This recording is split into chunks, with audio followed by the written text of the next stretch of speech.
Script सुरुवात. श्री स्वामी समर्थ. नमस्कार समर्थ भक्तांनो, आपलं स्वागत आहे आपल्या चॅनलवर. चॅनलचे नाव घाला.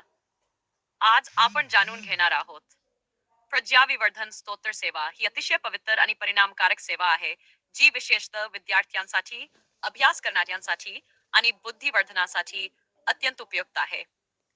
कार्तिक मास सुरू झाला आहे आणि या महिन्याला शास्त्रामध्ये सर्वात पवित्र महिना मानला जातो. या पवित्र महिन्यात जर आपण रोज प्रज्ञाविवर्धन स्तोत्र म्हणालो तर बुद्धीची धार वाढते, स्मरणशक्ती प्रखर होते आणि एकाग्रता वाढते. या सेवेसाठी नियम अतिशय सोपे आहेत. जास्त दिवस नियमित सेवा करा. दररोज औदुंबर वृक्षाखाली बसून प्रज्ञाविवर्धन स्तोत्र शिंसीच वेळा पठण करावे. ही सेवा कार्तिक मासात किंवा गुरुपुष्यामृत योगापासून सुरू करता येते. सेवा करताना मन एकाग्र ठेवा आणि श्री दत्तगुरूंचे स्मरण करा. ही सेवा विशेषतः विद्यार्थ्यांसाठी अत्यंत फलदायी आहे.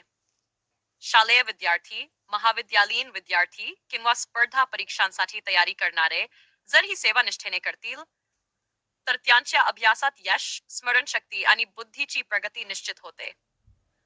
प्रज्ञाविवर्धन स्तोत्र म्हणजेच बुद्धिवर्धक स्तोत्र हे श्री दत्त संप्रदायात अत्यंत पूजनीय मानले जाते. ही सेवा आपल्या जीवनात ज्ञान, विवेक आणि आध्यात्मिक तेज वाढवते.